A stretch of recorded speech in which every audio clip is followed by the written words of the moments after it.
पंढरपूरचे विठोबा आणि सिद्धेश्वराच्या पवन पावलानं पवन झालेली ही सोलापूर नगरी, सोलापूर जिल्हा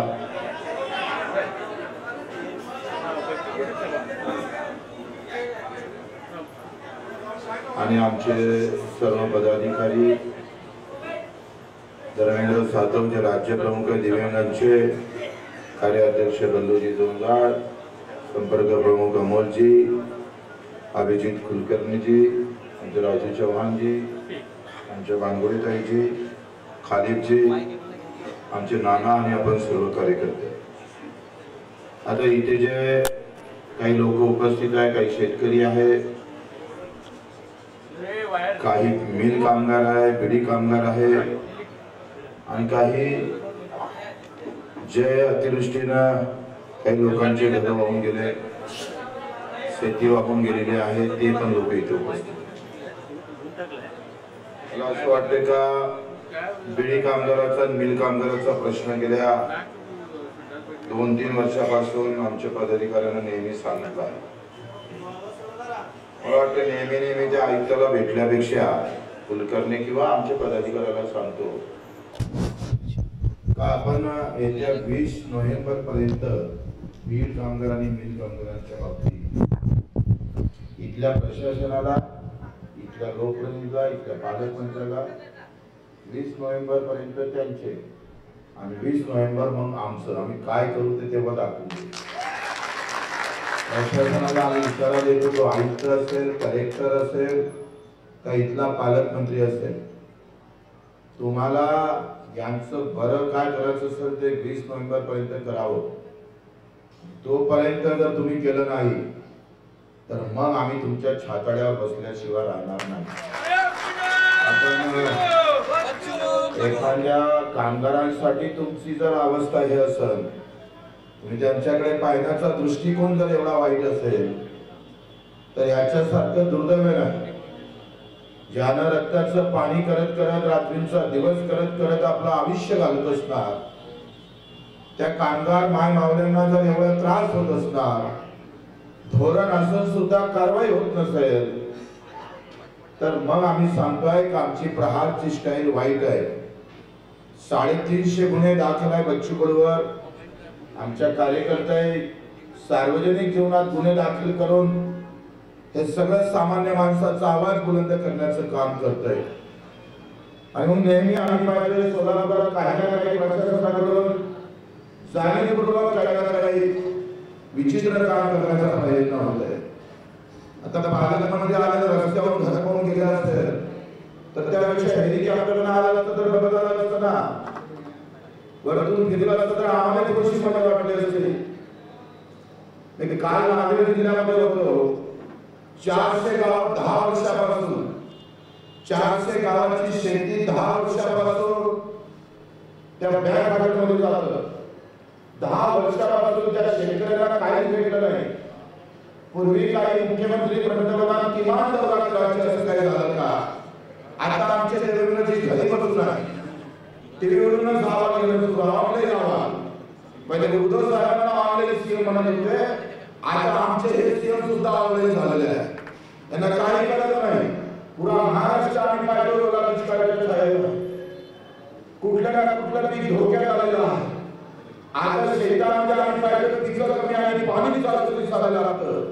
अशी सगळी वाईट अवस्था असताना सुद्धा आमचे पालकमंत्री, आमचा सीएम जर आम्ही पाहिजे घरी बसून आणि प्रशासनाला जर आपले गेलो तर आम्ही तुम्हाला खबरदारी सांगतोय, अजून आमचा शेतकरी मेला आहे, तो जिवंत आहे. जिवंत झाला तर उठून फेकल्याशिवाय तुम्हाला सांगतोय.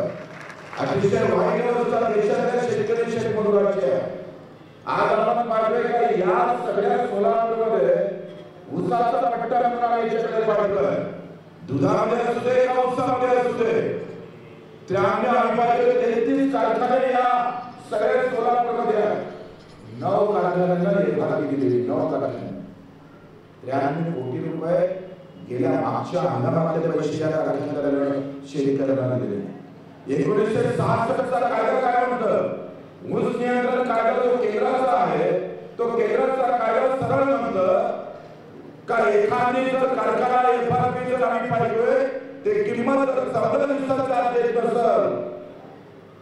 तर त्याने पाहिजे त्याची सगळी जप्ती गिरती करून त्याच्या गुन्हे दाखल केले पाहिजे.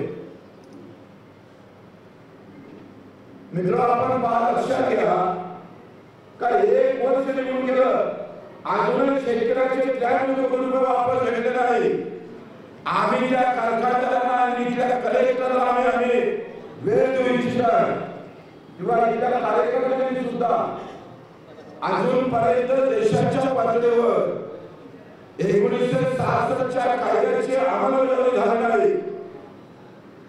1966च्या कायद्याची अंमलबजावणी जर एखादा अधिकारी करत नसेल मला वाटतं याला येऊ द्यायला या सगळे येऊन जायला या लवकर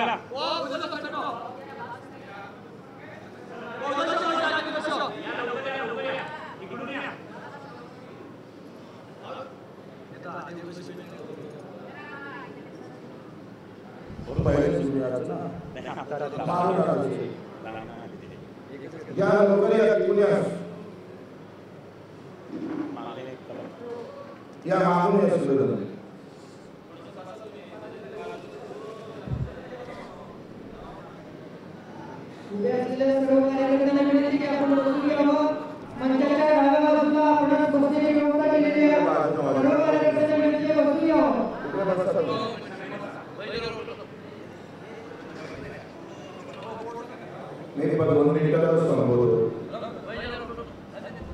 आता उसाच्या बाबतीत इथल्या अधिकाऱ्यानं फौजदारी कारवाई केली पाहिजे. जर एखादी देत नसेल ते 14 दिवसाच्या आत दिली नाही तर 15% व्याजानं आमच्या शेतकऱ्याला परतावा पैसे परत केले पाहिजे.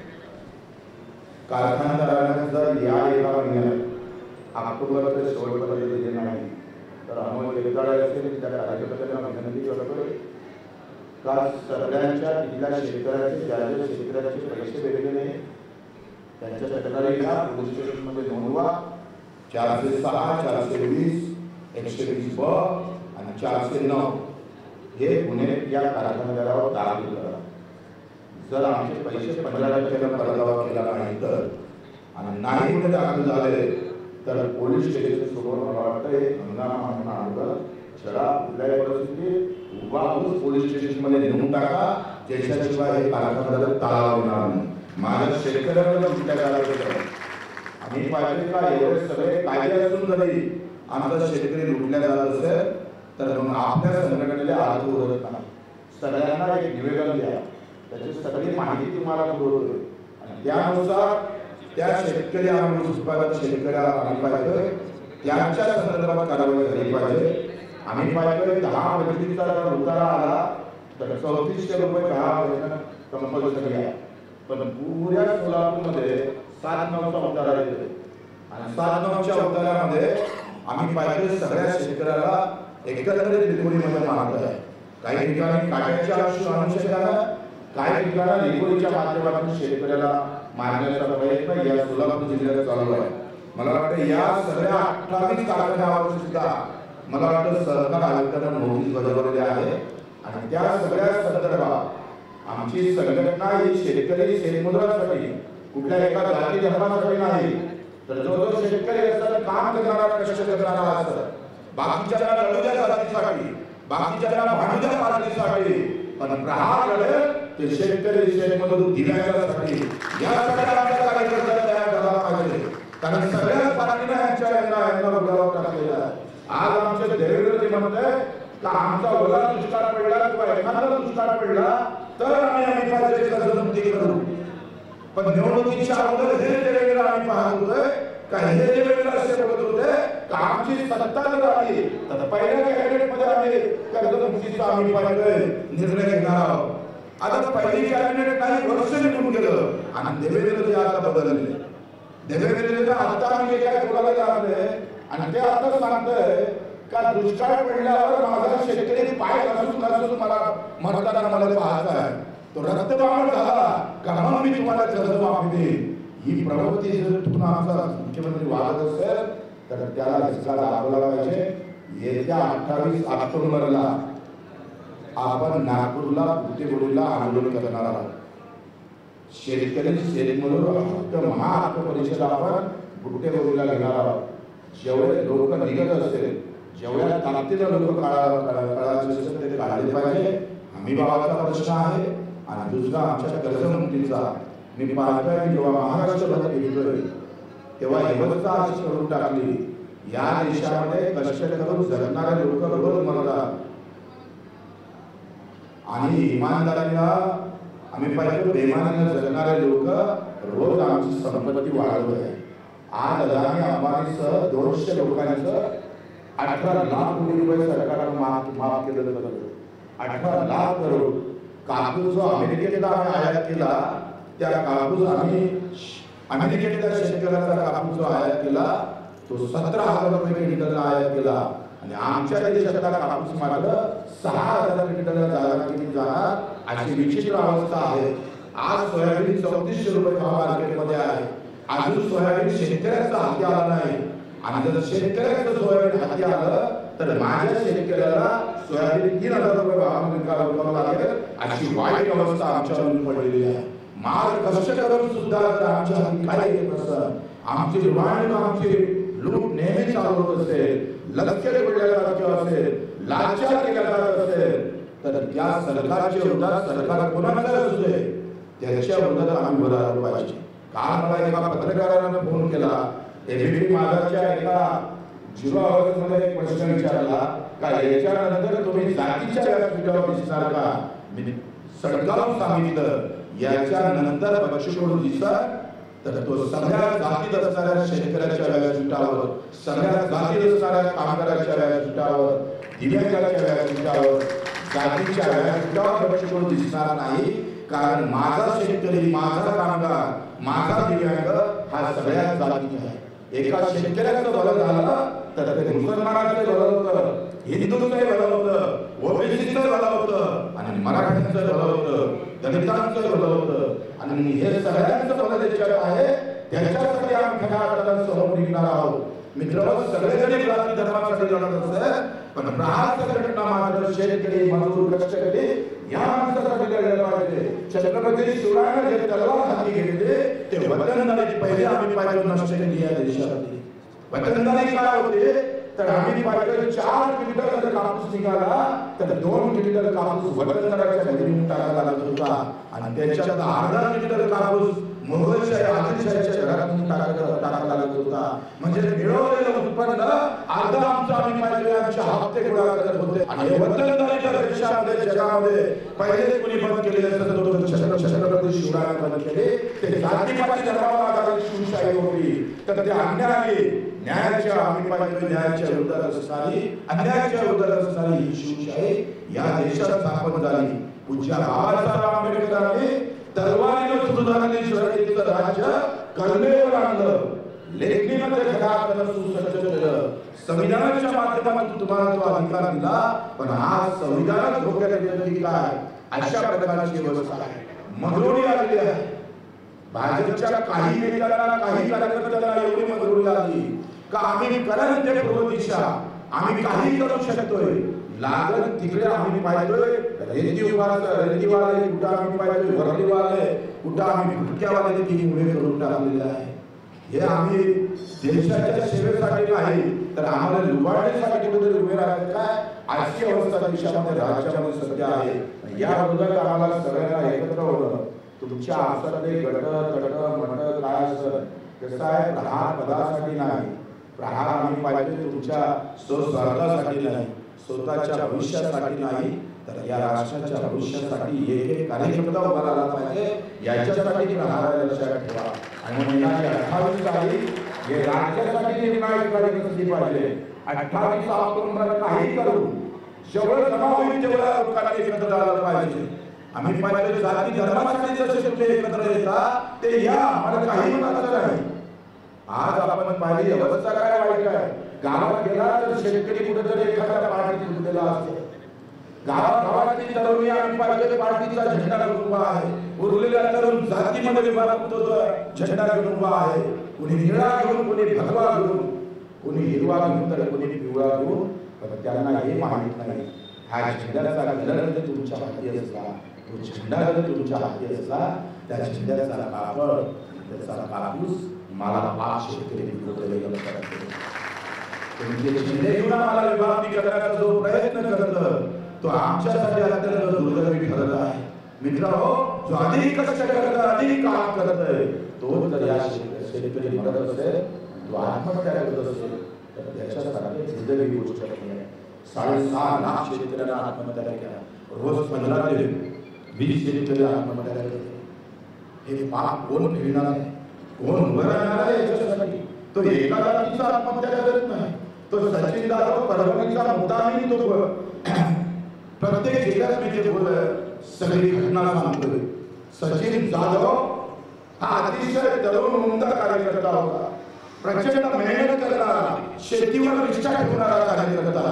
ताकदीने आमचं सोयाबीन पिकलं आणि सोयाबीन 5,328 च्या भावानं विकता त्याचं सोयाबीन 3400 रुपयाला विकावं लागलं. अर्थात तिथंच जो आम्ही पाहिलोय खतम झाला. त्याच्या आयुष्यात सगळी निराशा आली. एका क्विंटल मागे 2,000 मध्ये मी कुठला गुन्हा केला, मी काय मेहनत केली या विचारावर झुकत होता आणि सरते शेवटी 3400 रुपयामध्ये सोयाबीनचं पोतं विकलं. 1 क्विंटल 7 क्विंटलामध्ये आम्ही पाहिलं 2,000चा घाटा आला. त्याच्याकडे व्यापाऱ्याला अर्धे पैसे दिले नाही. त्याने ठाण्याला आलेले फोन केला. ठाण्याला आलेले आमदारांना सांगितलं हे तुमचं व्यक्तिगत भांडण आहे. तिथे तो निराश झाला आणि येता पॉयझनची बॉटल घेतली आणि गायची मध्ये आत्महत्या करून रस्त्यावर पडला. काय अवस्था आहे महाराष्ट्राची? कुठल्या दुर्दशा या देशाची? जो अधिक कष्ट करतो तो धरून जर रस्त्यावर येऊन मारत असेल तर कसं होणार आहे महाराष्ट्राचं? त्याची चिंता आम्हाला कोणाला नसेल आणि जातीचे झेंडे घेऊन समोर यायचं असेल तर माझ्या शेतकऱ्याने काही मरासाठी सोडलं? या सगळ्या गोष्टी ज्या स्वातंत्र्याच्या पूर्वी काळात जे काही घडत नव्हतं त्याच्यापेक्षा वाईट आज घडतंय. ही वार्ता सचिन जाधवची त्याच्या बायको कळे गेली आणि बायकोले जसं समजलं तुम्ही थांबले हिरो काय लावले तो नालाय का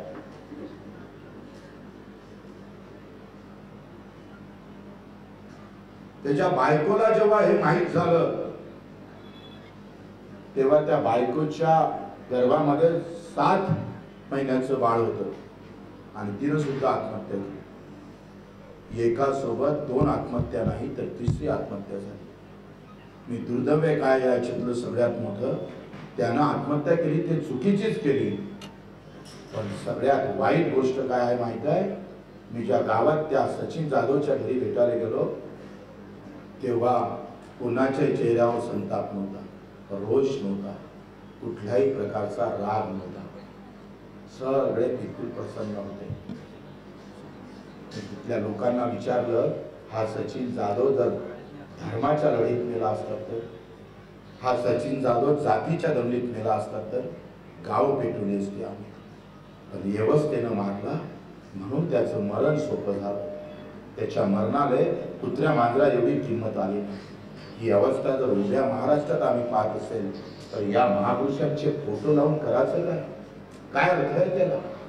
ते फक्त फोटो पुरते उडत असेल आणि आमचा कार्यकर्ता काही करत नसेल तर मी सांगतोय माझ्यावर 300-350 गुन्हे दाखल झाले आणि याच्यानंतर जर सरकार असंच वागत असेल तर आम्ही सांगतोय उद्या नेपाळची परिस्थिती या देशामध्ये निर्माण व्हायला वेळ लागणार नाही. लक्षात घ्या. अशा प्रकारची वाईट स्थिती येऊ नये म्हणून आम्ही सरकारला इशारा देतो आहे का रोज लूट होत आहे.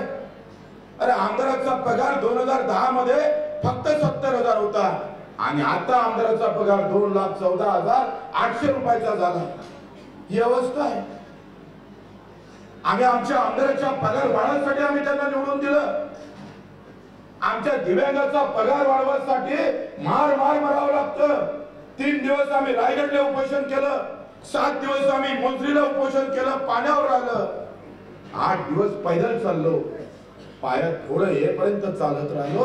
तेव्हा सरकारने थोडी कदर आली आणि 1000 रुपये वाढवले. ही अवस्था. अरे ज्याला 2 पाय नाही, हात नाही, डोळे नाही, त्याला जर या देशामध्ये आंदोलन करावं लागत असेल तर तुमच्या या सत्तेचं करायचं काय? आम्ही का चिड येत नाही आम्हाला? का राग येत नाही? या मशाली पेटवायच्या तरी कोण? त्याच्यासाठी समोर येणार तरी कोण? सगळे पक्षातले कार्यकर्ते पैसे कमवायला लागले सर, माझा धंदा त्याचं पद याचं पद याच्यातच आम्ही गुंतले राहतो साहेब, तर या सामान्य माणसासाठी लढणार तरी कोण? मोठा प्रश्न आहे देशामध्ये. कार्यकर्त्याची जमात संपायला लागलेली आहे. कुठल्या धर्मातले असू दे, कुठल्या जातीचे असू दे, भडक वक्तव्य करायचं, याला मारायचं त्याला मारामारीचं वक्तव्य करायचं, आपलं नेतृत्व उभं करायचं, साधं जाती धर्माच्या नावावर बोलायचं आणि आपली पार्टी मोठी करायची, याच्याशिवाय काही राहिलं नाही. हक्काची लढाई मागं पडताय, माझी कष्टाची लढाई मागं पडताय, त्याच्यासाठी उठून राहिलो पाहिजे रे आपण. त्याच्यासाठी काय एकत्र येत नाही? कित्येक दिवसाचे मिल कामगार तडफून थंडेगार झाले, प्रशासन जागा होत नाही, पालकमंत्र्याला त्याची क्यू येत नाही. काय अवस्था आहे आमची. सहकार मंत्री तर इथलेच होते ना देशमुख साहेब, मग तुम्ही सहकार मंत्री असताना हा प्रश्न मार्गी लागला असता तर आतापर्यंत त्यांची घरं नाही झाले असते. मग हे दिले कशाले पद? आपण पाहतोय या सगळ्या गोष्टीवर एक सामान्य कार्यकर्त्याने या सगळ्या आशा माझ्या सामान्य माणसाच्या खऱ्या अर्थाने उत्तेजित करावं लागेल. त्याला एक आशेचं किरण प्रहारच्या माध्यमातून द्यावं लागेल. नाहीतर आमचा एक कार्यकर्ता, मी जिल्हा परिषद लढतोय, मी नगरपालिका लढतोय, मलाही मोठं व्हायचं आहे, मलाही पैसे कमवायचे आहे, मग संपला विषय. मग यांच्यासाठी लढणारा कोण? पद आणि पदामुळे माणूस मोठा होत नाही. काम आणि कर्तव्याची ताकद काम आणि कर्तव्याशी संबंधित असतं, त्याच्या प्रामाणिकतेशी संबंधित असतं. नाहीतर मग आमचं कर्तव्य काम आणि प्रामाणिकता संबंधी आहे. आणि म्हणून रोज म्हणतोय माझा शेतकरी, युवकांची आत्महत्या सगळ्यात जास्त आहे. शिकलं तर काम नाही, शिकलं तर नोकरी नाही, आणि पिकवलं तर दाम नाही. दोनही इकून मरावं लागतं आम्हाला. ही जातीभेद आणि धर्माची लढाई नाही आहे. हे राजकारणी लोक तुमच्या डोक्यात मुद्दामून टाकतात. खरी लढाई आहे अर्थभेदाची, पैशाच्या भेदाची. पैसा येतं कुठून आणि तो जाते कुठून, याच्यावर लक्ष ठेवावं लागेल. पैसा आमच्या खिशातून काढला जातो आणि महाराष्ट्राच्या तिजोरीत ते जमा होतं, पण तिजोरीतला पैसा मात्र शक्तीपीठावर 80,000 कोटी खर्च केला जातं. शहरातल्या गृहनिर्माणासाठी 75,000 कोटी खर्च केला जातं. या देशातल्या 20% लोकांसाठी 3.5 लाख कोटी खर्च होतं आणि 60 कोटी कास्तकार शेतकरी मजुरासाठी मात्र 9,000 कोटी खर्च होतं. काय अवस्था? कोण बोलणार आहे याच्यासाठी? कोणा आवाज उठवला पाहिजे याच्यासाठी? या सगळ्या यंत्रणा सुस्थित आहे. तुम्ही जर सकाळी पाहिलं तर ओबीसीचा नेता बोलताना दिसतं, दुपारी मराठ्यांचा दिसतं आणि संध्याकाळी दलितांचा दिसतं, मग उठून मुसलमानाचा दिसतं. शेतकऱ्यावर मजुरावर कामगारावर बोलताना ना टीव्ही वाले दाखवत ना तुम्ही बोलणारे दिसत. मुद्दामून गावागावात भांडणं झाले पाहिजे, गावागावात आग लागली पाहिजे, तुम्ही आम्ही एकसाथ भांडले पाहिजे, म्हणजे सरकारने भांडायला वेळच भेटणार नाही. सरकारला हे सगळं भांडण असं केंद्रीकरण करून दिलं, दुसऱ्या इकडे वळवलेलं आहे का हमारे साथ मत झगडो, आप आपस में झगडो. आणि तुम्ही आपसात झगडायला लागले का सरकार मस्त शांतीची झोप घेते. तुम्ही भांडत राहिले पाहिजे. तुमचा वाद सरकार सोबत कधीच झाला नाही पाहिजे, ही अवस्था निर्माण करण्याचा प्रयत्न होत आहे. मित्र, मंडल आयोग आला आणि नंतर राम मंदिराचा मुद्दा आला आणि त्याच मधात शरद जोशीनं हमी भावाचा मुद्दा मांडला होता. हमी भावाची लढाई देशामध्ये प्रचंड ताकदीनं वाढली होती. नेमकं त्याच काळात बरोबर राम मंदिराचा मुद्दा समोर आणला आणि एका इकडे जातीचा मुद्दा समोर आला, शेतकऱ्याचा मुद्दा संपला. व्यवस्थित संपवलं. हे सब षडयंत्र आहे. तुम्हाला आम्हाला व्यवस्थित भांडण करून जो हुशार भाऊ असतो ना गावातला, आपल्या घरातला, तो बरोबर 2 भावातला होता आपलं भलं करून टाकतो. अशीच व्यवस्था देशाची आहे. आमचे देवेंद्र फडणवीस तर एवढे हुशार आहे, ते ॲडव्होकेट आहे. सत्ता कशी पळावी, सत्तेत कसं बसावं, कशा पद्धतीनं निवडणूक लढावी, त्याच्यासारखा हुशार माणूस नाही. शरद पवार नंतर त्यांचंच नाव घेतलं जातं. मग तुम्ही सगळ्या गोष्टी तरबेज आहे, तर ओबीसी मराठीचा वाद तुम्हाला संपवता काय? काही तर हुशारकी दाखवत नाही. इथं हुशारकी दाखवायचीच नाही. गावागावात तो भांडला पाहिजे. व्यवस्थित आमचं राजकारण सिद्ध झालं पाहिजे असं सगळ्याच नेत्यांना वाटतं. आम्ही याच्यावर थोडंसं अधिक बारकाईनं पाहणं गरजेचं आहे. आणि म्हणून मी नेहमी सांगत असतो का आरक्षणानं नोकरी लागू शकते, शिक्षण भेटू शकते, पण माझ्या शेतीमालाला भाव जर भेटला तर अवघा महाराष्ट्र सुखी राहू शकतं, अवघा महाराष्ट्रातला शेतकरी आनंदित राहू शकतं। एवढी ताकद शेतीच्या प्रश्नात आहे। शेतीचे प्रश्न महत्वाचे आहेत, आमच्या कामगाराचे प्रश्न महत्वाचे आहेत आणि म्हणून हा लढा आपण पाहतोय। काल आम्ही 8 जिल्ह्यासारख्या सभा घेतोय, 600 सभा मला घ्यायच्या आहेत। हे हार पुढे फटा घेते गिटे हे बाकीच्या पक्षासारखाच रीतिरिवाज सुरू झालेला आहे, बिल्कुल बनमारा आहे, त्याला काही अर्थ नहीं है। झकाट से कोई मतलब नहीं होता, झकाट वो करते हैं जिसमें दम नहीं रहता है। अरे फटाके फोडल्यापेक्षा तुमच्यात एवढी ताकद असली पाहिजे का तुमचा आवाज सुतळी बांबपेक्षा जास्त त्याच्या कानावर गेला पाहिजे, तर वो कार्यकर्ता बळा। हे सगळं पण याच्यासाठी आम्ही वेदनेच्या सभा घ्यायला आलो, आम्ही लोकांचं दुःख मांडायला आलो आहे। तुम्ही हे लक्षात घ्या, आम्ही जर लोकांचं दुःख मांडलं नाही, आम्ही इतरांसारखं तसंच वागायला लागलो तर मग त्याला काही अर्थ नाही। ज्याला कामच करायचं नसेल, ज्याला कर्तव्यच करायचं नसेल, सामान्य माणसाबद्दल प्रामाणिक राहायचं नसेल, तर मित्र हो त्या संघटनेला काही अर्थ उरत नाही। सगळेजण सत्तेसाठी धावतात, सगळेजण पैशासाठी धावत असेल तर मग या राष्ट्रासाठी, या देशासाठी, माझ्या गावासाठी धावणार तरी कोण? आणि म्हणून सगळे कार्यकर्ते अतिशय चांगलं काम करत असताना काही गोष्टी आपल्याला जपावं लागणार आहे, काही गोष्टींचे बंधनं टाकून ठेवावं लागणार आहे। आम्ही पाहिजे ते बंधनं ठेवले पाहिजे, प्रामाणिकतेने आम्हाला समोर जाता आलं पाहिजे। अतिशय चांगलं काम नाभिजीत असेल, खालिदभाई असेल, आमचे अमोलजीत, सगळे कार्यकर्ते अतिशय चांगल्या पद्धतीनं हे काम करा, एक आदर्श निर्माण करा। नहीं तो बच्चू भाऊ तुम आगे बढ़ो, पीछे क्या चालू है पता नहीं, वो मत कुछ हो, असं करू नका। आगे बढ़ण्यात काही अर्थ नसतं रे। आगे आम्ही पाहतोय 4-5 कोटीची गाडी घेऊन आगे बढ़ो म्हणत असेल तर त्याला काय अर्थ होणार आहे? आणि म्हणून आम्ही या सामान्य माणसाचा आवाज आम्हाला कसं होत आहे मला माहित आहे, याच्यात तुमचं फार जास्त भलं होणार नाही आणि लोकही काही त्या जोगते राहिले नाही। असं जरी असलं तरी आमची दिशा बदलायची नसते। बाबासाहेब आंबेडकरांना लोकांनी पाळलं, जो सगळ्या देशाचं आणि सगळ्या जातीचं हित करणाऱ्या बाबासाहेबाला पाळलं का?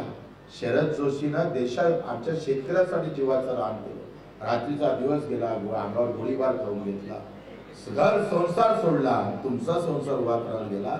त्या शरद जोशींना फक्त जोशी नाव होतं म्हणून तिथल्या शेतकऱ्यांना पाळलं। गावागावात आम्ही पाहतोय जातीची वाद एवढी पेटली, मशाल एवढी पेटली, तेव्हा या कार्यकर्त्याची खरी वाद कशी जिवंत ठेवता येईल ते बघावं लागेल। मशालीच्या या सगळ्या आम्ही पाहतोय व्यवस्थेमध्ये माझा एक लहानसा पंथीचा दिवा, हा बगर जातीचा, धर्माचा, तो कष्टकरी, कामकरी, मजुराचा, शेतकऱ्याचा, दिव्यांगाचा, माझ्या मेंढपाळाचा, मच्छीमारांचा, जो जो कष्ट करणारा आहे त्या सगळ्या समाजाचा हा पंथीचा दिवा आम्ही पाहतो जिवंत ठेवा, त्याला कुठेतरी एक आशेचं किरण मिळून द्या अशा अपेक्षा करतो।